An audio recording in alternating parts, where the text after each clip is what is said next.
Those individuals that don't get why some people resort to conspiracy theories whenever something unusual happens, it's because of what has been done in the past that shows what they're capable of doing now. Let's take, for example, look at Operation Gladio, where they organized false flag attacks against communists by hiring and funding Nazis. If that's not direct enough, Operation Paperclip, where 1,600 Nazi German scientists were employed by the United States. If that's not enough, then look at Operation Bloodstone, where they used again Nazis to fight against the Soviets.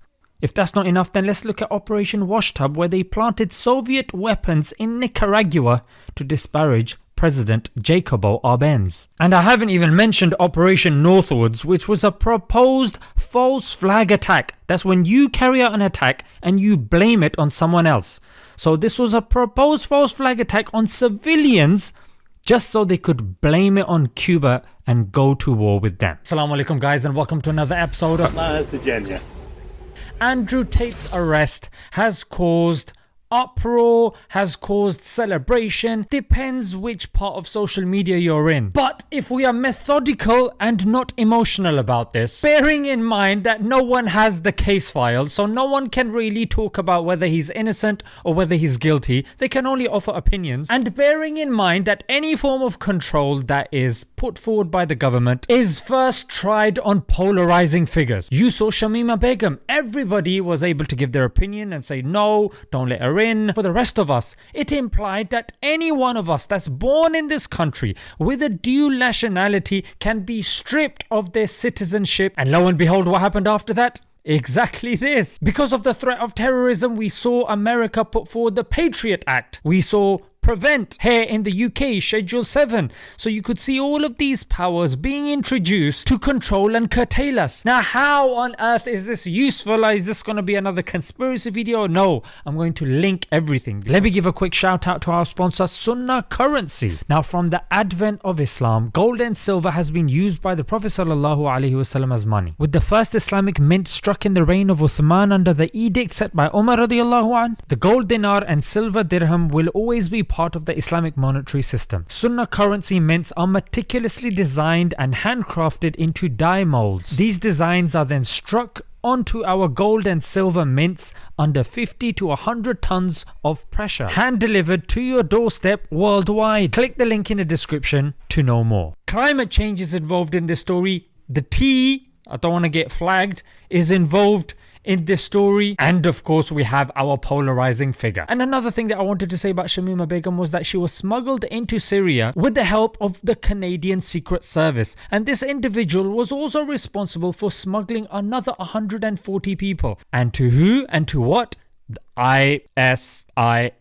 You know what I'm saying? And not to mention that they were majority British citizens. The Canadian Secret Service are linked with the United Kingdom, the United States, the New Zealand, Australian, they call the Five Eyes, yeah? So I guess what I'm trying to say is, let's not look at the figure here, let's look at the way the things have transpired, and let's also analyze what people are saying as well. Well, the first thing is women have come forward claiming that they have been approached by people to lie on the Tate brothers. And this is something that as Muslims we know as well has happened, where people have been hired by MI5 to spy on Muslims. The Canadian Secret Service that smuggled Shamima Begum into Syria was exactly this. He was somebody that wanted citizenship in Canada. The Canadians then approached him and then hired him. This is mentioned in the book Five Eyes by Richard Kabaj. The second thing was Greta Thunberg, yeah? You had this back and forth going between Tate and Greta Thunberg. This issue has been used to hail her as some climate hero, and this has been used to elevate her. People that are looking into ways of control and coercion that governments are using, I've already mentioned a few. Another is climate. Just like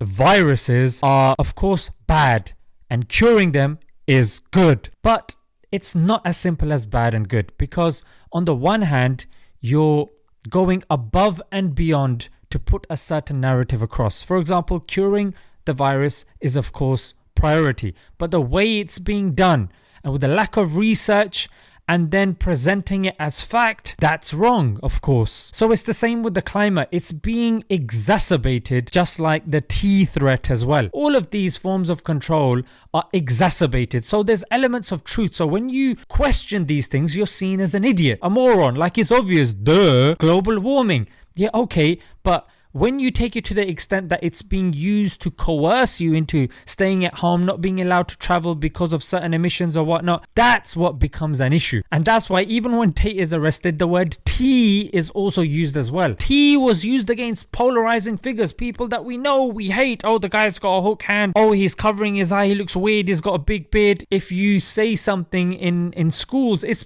going to be used against people that disagree with other narratives as well. The other thing was the pizza box. They only found out that he's in the country because of a pizza box. Really? Are people actually believing this? Like, when you enter a country, they have their border control.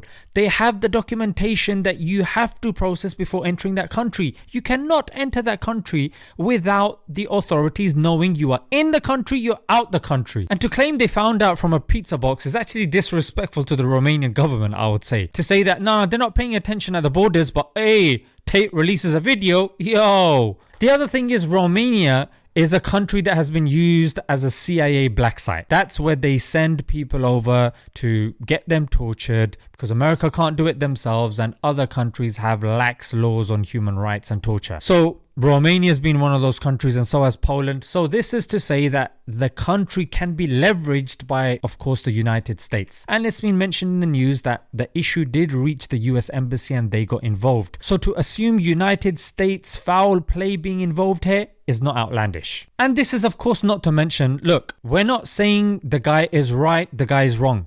I've just stuck with the point that he's a polarizing figure. Yeah. Why is he a polarizing figure? He's spoken against taxes. He's spoken against multinational corporations like Nike and talked about them and how they avoid tax. He's talked about abuse, I can't mention certain words, of Balenciaga. Yeah, he's the one that kind of popularized it. He's talked against atheism, against pornography. He's talked about taking control of your family, being a strong man, masculine, looking after your dependents. Yes, there have been clips that have been taken out of context. I mean, you can take anyone's clips out of context. So again, it's not outlandish to assume that he has cheesed off some powerful people. But again, some people might be like, because look, I mean, who are the powerful people? Yeah. On the one hand, you've got somebody like Tate who makes videos, you know what I'm saying? And he's just reaching the people. But on the other hand, you have banks. Yeah. You have people that actually have leverage. You've got like Epstein and Prince Andrew and stuff like that. Now, those sorts of people actually have power. I wouldn't say Tate has power to that level the way people are trying. Has he pissed off certain people? Yeah, of course he has. But the issue at hand here is that alongside this story, you've got another story of JP Morgan. Oh yes, one of the biggest banks that we know. And it's come in the news that these people have been seeking dismissals of lawsuits by Epstein's accusers, yeah? And it's not just JP Morgan, it's Deutsche Bank as well. So these are like major institutions that are trying to just clear away the whole Epstein thing as well, which is nuts. This should be, if you really care about abuse and trafficking and stuff like that, like, I'm sorry, you should be saying this hand to hand with what's going on, hand to hand. But you know what it is? Because Tate's a polarizing figure, people are going to jump on this. People are going to say, yes, good. They're not going to look at what's taking place and what this could mean for the rest of us. No. He's there for 30 days. Oh, no problem. Why is the word terrorism being used? Why is it that after he's converted to Islam? Why is it that when it took place, his arrest, look at the pictures that are there. It's like the media was present, and look at the way it's been photographed. The way he's sitting in the car, he's in the middle. That's enough for the photographer to go there and get a picture. Who does that? Are you ever seated in the middle? And again, if we talk about abuse, on the one hand, you've got people that go against the establishment. Like you've got Julian Assange, yeah? He had a website called WikiLeaks in which he platformed leaks that were done that made governments like the United States look really bad. So lo and behold, a woman came forward and said, yep, I've been abused by him as well. Same that we're seeing with Tate. But on the other hand, we saw Balenciaga, the famous brand. What happened with them? And their BDSM dolls? Nothing really. What's going to happen to JP Morgan? No, people aren't even going to talk about it. What's happened to Epstein's list of clients? Nothing. Yeah. What happened to Prince Andrew? The guy's still walking around like happy days. So I just wanted to mention some of these things, and for us not to get carried away in the media frenzy. Now also on the other extreme, you've got people that are saying, yeah, no, he's definitely not done anything. I know the guy. Look, that you can't say that either. Like, just because you know the guy doesn't mean that you know everything that he does. Like, that doesn't make sense either. Another thing is, he said it would happen.